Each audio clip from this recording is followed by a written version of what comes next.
E aí, você conhece a variedade Nebbiolo? Talvez nunca tenha ouvido falar, mas provavelmente já ouviu falar em Barolo ou Barbaresco. Pois é, às vezes as regiões, né, que os vinhos são produzidos, o nome no rótulo é mais famoso do que a uva que produziu esse vinho. E a Nebbiolo é o tema do nosso papo nerd de hoje. Então fica aqui até o final que eu vou te contar, inclusive, quais são os sinônimos dessa variedade em outras regiões. A Nebbiolo, para mim e para muitos, é talvez a uva mais importante aí da Itália. Não só pela sua longa história, pelo seu longo, né, há muitos séculos ela produz vinhos de qualidade naquela região, mas também pela essa habilidade de produzir vinhos de qualidade, né, vinhos expressivos, perfumados, muito longevos e, lógico, que refletem muito o terroir. Tá? A primeira menção de Nebbiolo, ela vem de 1266, aí, século XIII, tá, num documento do arquivo lá no estado de Torino, que é a sua origem, tá? Em que era, resumidamente, é um pedido de mais ou menos 300 litros de um vinho da uva Nebbiolo. Tá? Aliás, até os sinônimos, depois que eu vou contar para você aqui no final desse vídeo, tem esses registros que começam já no século XIII, XIV, tá? Então é uma uva que realmente é muito antiga. Nebbiolo, se você pegar o nome, ele tem uma origem muito interessante. Na primeira vez que eu ouvi falar esse nome, né, no curso de vinho, me explicaram que era por causa da espessa névoa que cobre a região, comum naquela região, cobrindo os vinhedos. Então, névoa, nébia, surgiu o nome Nebbiolo. E quando você vai para o Piemonte, você vê realmente que a névoa está presente lá direto. Mas quando eu fui para lá a primeira vez, lá, acho que foi em 2012, um produtor local me explicou melhor, porque ele estava com as uvas na mão ali, então era a época da colheita, e ele mostrou as uvas para mim com aquela espessa camada de pruína, que é aquela cerinha esbranquiçada, que serve como proteção das uvas, e aquela espessa camada esbranquiçada parecia uma névoa, né? E faz total sentido, porque geralmente os nomes são dados por características da uva e não da região. Então a Nebbiolo, né, deriva da nébia e, né, por essa característica.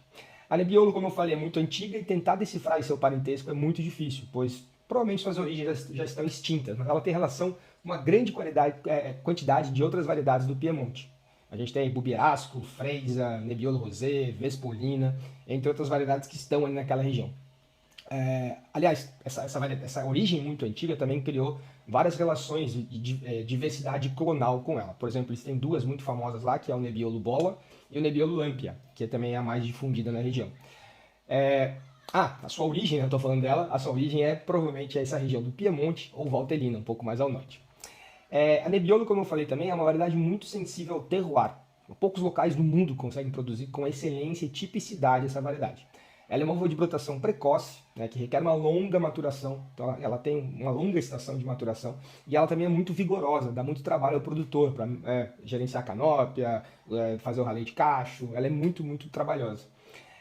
As características de um Nebbiolo, tradicionalmente, tem uma característica de cor de um vermelho rubi pálido e que perde a cor rapidamente, se tornando granada. Tá? Então ele pode enganar tanto na sua idade original, e ele engana também porque essa cor clara disfarça aromas pronunciados, que lembram rosas, cerejas, alcaçuz, alcatrão, um corpo intenso e o trio ali de tanino, acidez e álcool muito altos também. Então é alta acidez, alto álcool e alto tanino. Seus melhores vinhos vão se expressar sempre em solos de marga calcária, de boa inclinação e exposição solar preferencialmente sul e sudoeste, tá? Ali entre 200 e 450 metros de altitude, que são exatamente as características dos melhores vinhedos ali naquela região de Barolo e Barbaresco, as vilas vizinhas ali. Essas regiões que podem ser estampadas no rótulo, né, somente se o vinho for feito 100% de Nebbiolo. E o longo amadurecimento, que eu vou comentar depois se você tiver em dúvida, que precisa para amaciar essas características intensas. Essa habilidade de expressar o terroir, essa variedade, fez com que essas regiões também se dividissem em crus, ou vinhedos únicos, ou essas regiões como a Borgonha, por exemplo, que são chamados de MGA, ou Menção Geográfica Adicional.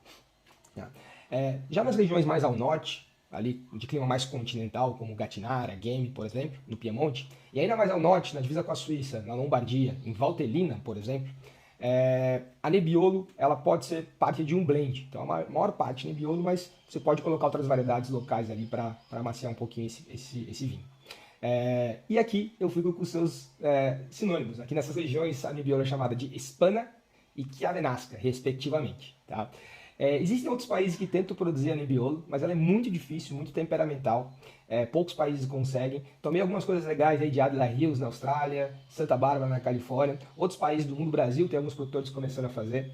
Mas se você quiser começar a conhecer a uva Nebbiolo, procure sempre na origem o Lang Nebbiolo e o Nebbiolo d'Alba de bons produtores. Se quiser algumas dicas de bons produtores, eu vou deixar o nome aqui na descrição do vídeo para você seguir, beleza? Se você curtiu, comenta, compartilha e até a próxima quinta no Papo Net. Valeu!